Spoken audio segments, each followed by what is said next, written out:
Assalamualaikum warahmatullahi wabarakatuh. Salam sehat semuanya dan juga tetap semangat ya belajarnya. Untuk kali ini Ibu akan memberikan penjabaran mengenai dampak dari globalisasi. Dampak globalisasi ini terbagi dua ya, ada dampak positif dan juga ada dampak negatif. Nah, yang pertama akan Ibu jelaskan adalah mengenai dampak globalisasi dilihat dari segi positifnya. Yang pertama yaitu adanya kemajuan di bidang ilmu pengetahuan dan teknologi. Di sini karena adanya globalisasi, maka untuk ilmu pengetahuan pertukarannya semakin luas. Contoh, kalian pasti pernah dengar ya, ada yang namanya pertukaran pelajar atau mungkin pertukaran tenaga pendidik. Jadi mungkin suatu sekolah memiliki tenaga pendidik dari luar negeri. Nah, pendidik ini tentunya akan memberikan ilmu pengetahuan atau sedikit menularkan budayanya dia ke negara yang sedang dia ajarkan. Nah, ada lagi, misalnya karena adanya peningkatan ilmu pengetahuan dan teknologi, orang-orang berbondong-bondong untuk membuat suatu inovasi baru dilihat dari berkembangnya ilmu pengetahuan yang ada. Lalu dampak kedua dari hal positif ini adalah meningkatnya efisiensi dan juga efektivitas. Jadi karena ilmu pengetahuan dan teknologi ini berkembang, pasti orang-orang juga mengembangkan banyak hal di bidang kehidupannya. Untuk apa? Untuk meningkatkan tingkat efisiensi dan juga efektivitas. Itu untuk apa sih Bu? Untuk membantu kehidupan kalian sehari-hari. Contohnya, orang tua kalian mungkin dulu untuk mengirimkan kabar ke wilayah lain menggunakan pertukaran surat.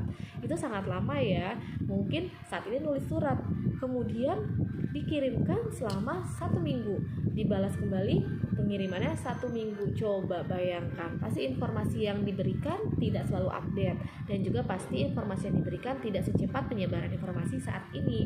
Akhirnya dibuatlah suatu teknologi yang disebut dengan handphone, atau mungkin zaman dulu masih telepon seluler.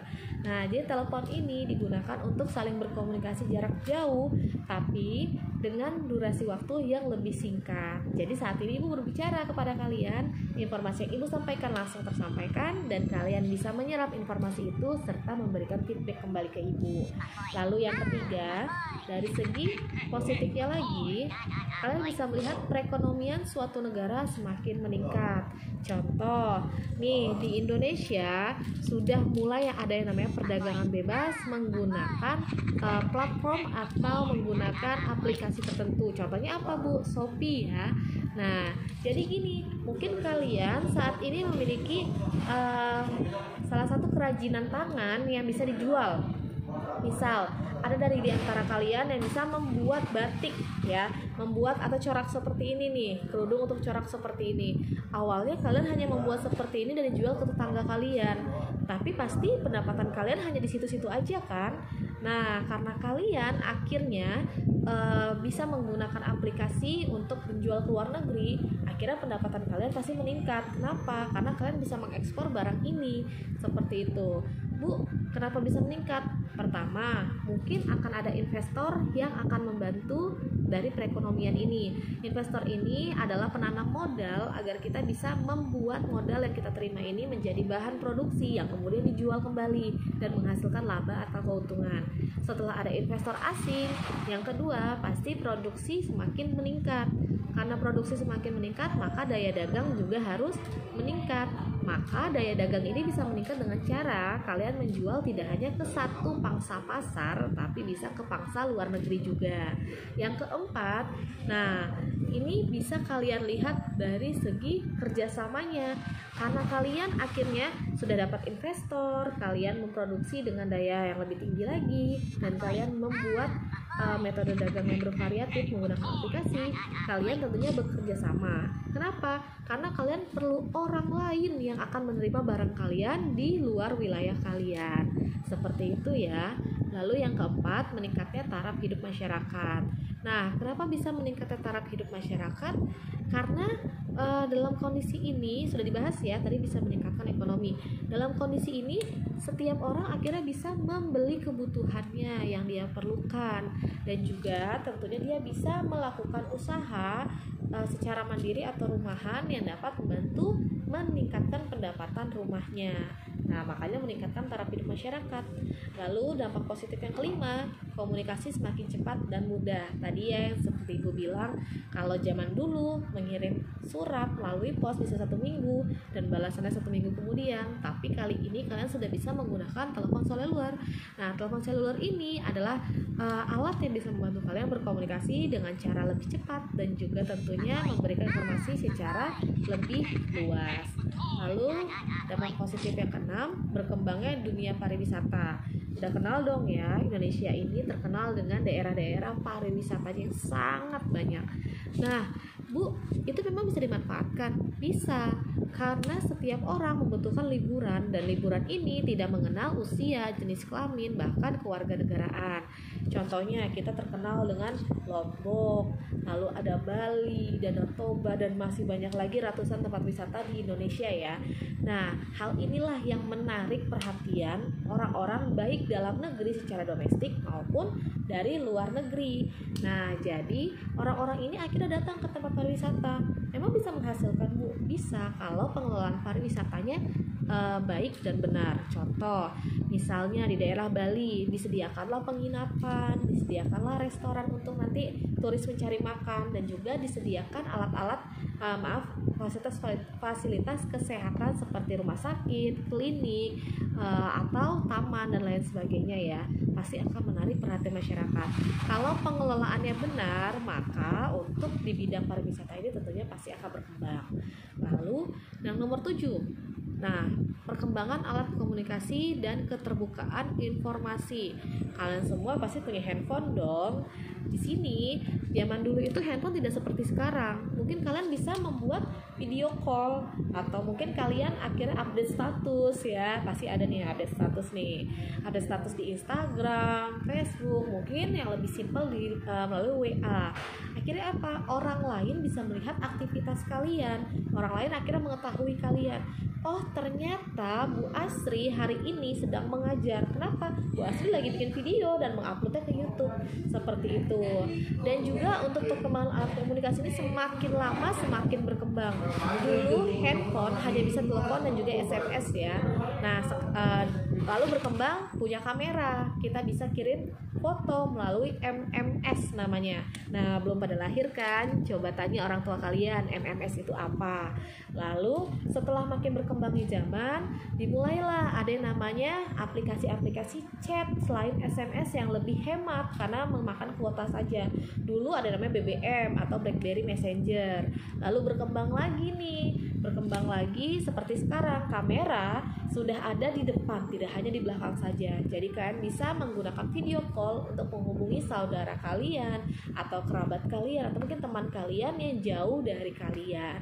Seperti itu ya. Itu dampak positif yang ke-7 atau yang terakhir. Lalu Ibu akan jelaskan dampak negatif dari globalisasi. Jadi tidak hanya dampak positif saja yang masuk ke dalam suatu negara atau suatu wilayah ya, tapi juga pasti diikuti dengan dampak negatif. Kenapa? Karena memang sejatinya setiap perubahan ini selain memberikan keuntungan, pasti memberikan juga kerugian atau kerusakan. Nah, Ibu akan jelaskan. Yang pertama, dampak negatifnya adalah westernisasi. Westernisasi itu apa, Bu? Namanya juga west, barat, artinya adalah kehidupan atau pola gaya hidup yang kebarat-baratan. Di sini kalian bisa melihat orang-orang akhirnya menggunakan pakaian tidak secara orang-orang adat timur. Kalau sekarang kan kita pakai baju tertutup nih, ya, tertutup, lengannya mungkin panjang, atau mungkin yang nggak menggunakan hijab masih menggunakan pakaian yang tertutup. Tapi sekarang seringnya kita melihat orang-orang menggunakan gaun secara terbuka, bahkan mereka lebih bangga menggunakan gaun daripada pakaian tertutup. Seperti itu. Bahkan ada lagi orang-orang yang tidak menyukai pakaian-pakaian atau produk-produk dari dalam negeri dan mereka lebih menyukai produk dari luar negeri. Inilah disebut westernisasi. Westernisasi itu tidak hanya dari segi mencintai produk loh, tapi juga dari moral. Kenapa? Mungkin kalian pernah menonton film barat. Film barat itu kalau mengucapkan salam kepada orang tua atau yang lebih tua, mereka menggunakan sir, ma'am, atau mungkin miss. Tidak ya, mereka menggunakannya nama. Jadi tidak kayak mungkin kan menyapa ibu, good morning Mem Dita atau Mem Asri. Tapi kalau orang luar negeri langsung menyebutkan good morning Asri. Nah, seperti itu. Jadi itu adalah jenis kebarat-baratan yang seharusnya tidak diikuti oleh kita yang dari orang timur. Lalu westernisasi ini juga selain dilihat dari moral, perbuatan, juga bisa dilihat dari gaya hidup yang bermewah-mewahan. Seperti itu ya. Lalu dampak negatif masih dilanjut ya westernisasi. Ada faktor penyebab westernisasi. Yang pertama, faktor penyebabnya ini adalah karena kurangnya penguasaan dan perkembangan iptek. Jadi kalian melihat di Instagram, oh gitu loh cara anak muda zaman sekarang. Nih, cara salah satunya yang paling ibu khawatirkan adalah, oh anak muda zaman sekarang kalau pacaran mereka liburan, mereka menggunakan pakaian yang terbuka. Nah, padahal di timur tidak seperti itu ya. Lalu masyarakat yang bersifat konsumtif terhadap barang-barang luar negeri. Udah tahu dong ya beberapa brand luar negeri. Nah, seperti Chanel atau Louis Vuitton atau lain semacamnya. Padahal banyak loh produk dalam negeri seperti James Honey, lalu ada Kimber. Nah, kalian nggak kenal itu kan? Kenapa? Kalian menyukai produk dari luar negeri karena anggapannya wah mahal nih produknya. Wah dari luar negeri nih, branded nih. Wah bisa catchy tapi kayak gini. Nah, itu nggak boleh ya. Lalu yang ketiga, faktor penyebab westernisasinya maraknya budaya barat dan akulturasi atau pencampuran budaya. Nah, seperti yang kalian lihat nih, contohnya seperti di Bali atau di Lombok ya, banyak tour guide yang menggunakan pakaian seperti orang-orang yang sedang mereka ajak tur. Siapa? Orang luar negeri atau turis luar negeri. Mungkin bahasa sopannya mereka menggunakan pakaian yang terbuka ya, pakaian renang yang tidak seharusnya seperti itu, atau lebih dilihat seperti pakaian dalam.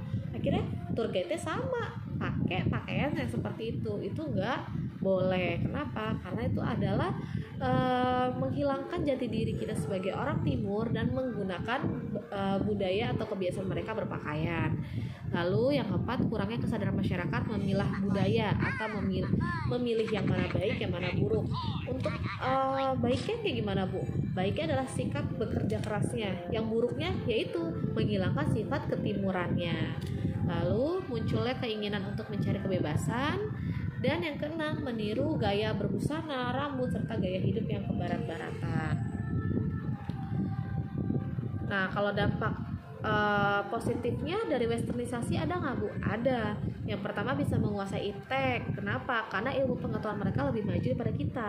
Yang kedua, terjadinya akulturasi yang akhirnya membuat kita tidak bosan dengan satu budaya. Contoh, mungkin kalian melihat gaun itu bagus gitu ya, mungkin boleh asalkan tidak terlalu terbuka dan sesuai dengan ketimuran.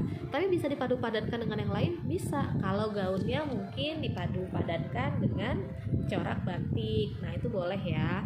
Lalu yang ketiga, dampak positifnya penggunaan bahasa lain dalam komunikasi meningkatkan wawasan pengetahuan.